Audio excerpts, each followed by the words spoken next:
25 ឆ្នាំបាទ25 ឆ្នាំ 25 ឆ្នាំលក់នៅនេះ ចា អូចឹងបានន័យថាធ្វើស្នោលក់លើស្នោហ្នឹងអានេះ25ឆ្នាំ25ឆ្នាំហើយ បុកល្ហុងប្រភេទបុរាណហ្នឹង បាទ ខ្មែរសុទ្ធណា បាទ មានអ៊ំអត់ដែរបុកមានថៃ អត់ទេអ៊ំបែបថៃអីគ្មានទេណោះ អត់ទេតាំង អ៊ំបញ្ជនប៉ុន្មានហ៎អ៊ំ ជន65ហើយ 65ហើយអូ បានឆ្នាំហ្នឹងអ៊ំត្រូវ អញ្ចឹង កៅ បាទមានគិតថាចង់ឈប់លក់អីទេអ៊ំ អ៊ំចង់ឈប់ដែរតែឈប់អត់បានហ្នឹងព្រោះយើងឈប់អត់មានប្រាក់ការ បាទអត់មានអ្នកណារ បើ បាទអ៊ំឈ្មោះអីគេដែរ យាយនេះ លេងនេះបាទអ៊ំលក់បុកល្ហុងនៅនេះប្រហែលឆ្នាំហើយអ៊ំ 25ឆ្នាំ បាទ 25ឆ្នាំ 25ឆ្នាំលក់នៅនេះ ចា អូចឹងបានន័យថាធ្វើស្នោលក់លើស្នោហ្នឹងអានេះ25ឆ្នាំ25ឆ្នាំហើយមួយចានប៉ុន្មានដែរអ៊ំនៅនេះបុកល្ហុង បើក្រាមប្រៃ10000លីកាត់ទេ លេប៉ាតេ12000អានេះមានបុកល្ហុងប្រភេទអីខ្លះអ៊ំ មានបុកល្ហុងប្រភេទបុរាណហ្នឹង បាទ ខ្មែរសុទ្ធណា បាទ មានអ៊ំអត់ដែរបុកមានថៃ អត់ទេអ៊ំបែបថៃអីគ្មានទេណោះ អត់ទេតាំង ស្នោនេះវាធំដែរមិនដែតរួចដែរ មួយ អូ មួយមកដុំហ្នឹង350000 ចឹងអូអានេះយ៉ាងក្រាស់ហ៎ អូនវាធំណា បាទ យូរទៅកាត់គេទៅដាច់ទៅ បាទចឹងអ៊ំអ្នកនៅស្រុកនៅនេះឬក៏មិន ចុកណាតនៅហ្នឹង ហ្នឹងតែលក់នេះ25ឆ្នាំហើយ តាំងពីបើកខ្សាច់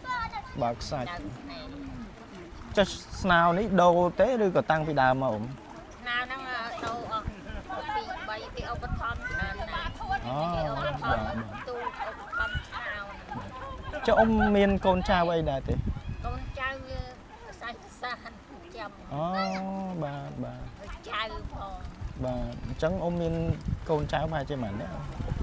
នាក់ 3នាក់ វាមានកូនកូនទៅគ្នាអត់ដែរណា បាទ អញ្ចឹងអ៊ំចាំមកមួយនោះវា អូបាទ តើវារួមទៅចាត់ចឹង បាទ ចាំរហូតដល់ បាទ បា អូអញ្ចឹងពេលនេះអញ្ចឹងមានពីណានៅមើលគាត់អ៊ំ ដាក់ណាមទៅពីដី អូ ណា បាទ ពេលរស់ស៊ី អូអញ្ចឹងនៅចិត្តនេះដែរទេទេ តែស្រុកណានៅលើហ្នឹង ប៉ុន្តែតែអ៊ំនៅចិត្តនេះអូនៅផ្លូវភ្នំ ខ្ញុំដួលទីវីទៅថតអ៊ំនៅនឹងដែរ អូបាទមួយថ្ងៃអាចបានប៉ុន្មានដែរអ៊ំលក់ចេះ ថ្ងៃធម្មតាបាន4 5 6ម៉ឺន រួចថ្លៃដើមទេអ៊ំ អត់ទេអត់រួចក៏បានទៅទិញអ៊ំញ៉ាំ អូបាទ ពេលថ្ងៃអាទិត្យអីបានរៀងគ្រាន់ដែរ អូថ្ងៃអាទិត្យមានភ្ញៀវថ្ងៃសៅរ៍អាទិត្យមានភ្ញៀវច្រើនទៅអាចបានតុងប៉ុន្មានដែរអ៊ំ តែយើងអាចចាយយើងស្រួលចាយតិចទៅ បាទ ថាយើងអត់ត្រូវយើងយ៉ាប់ចាយ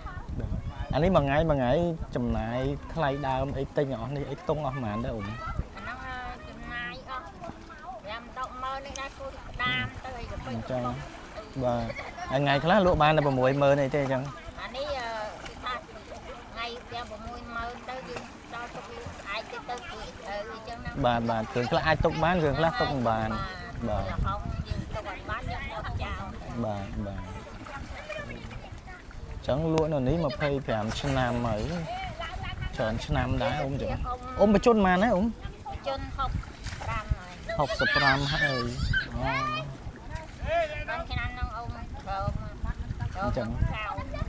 បាទមានគិតថាចង់ឈប់លក់អីទេអ៊ំ អ៊ំចង់ឈប់ដែរតែឈប់អត់បានហ្នឹងព្រោះយើងឈប់អត់មានប្រាក់ការ បាទអត់មានអ្នកណារ បើក បាទអញ្ចឹងមកគ្រួសារមានតែអ៊ំទេដែលរ វាមានដីប្រពន្ធវារងចាំកូនគេ អ៊ំលក់ចាប់ផ្ដើមលក់ពីម៉ោងប៉ុន្មានដល់ម៉ោងប៉ុន្មានដែរអ៊ំវាព្រៀង ម៉ោងមិនដល់ មិន10ហ្នឹងចាប់ផ្ដើមអ៊ំមកលក់នេះហ្នឹងទៅបាទដល់ម៉ោងប៉ុន្មានដែរអ៊ំពេលល្ងាច ដល់ម៉ោង ម៉ោង5ម៉ោង5ហ្នឹងអស់សូវមានភ្ញៀវអ៊ំណោះអញ្ចឹងឈប់ហ្នឹងណោះ 5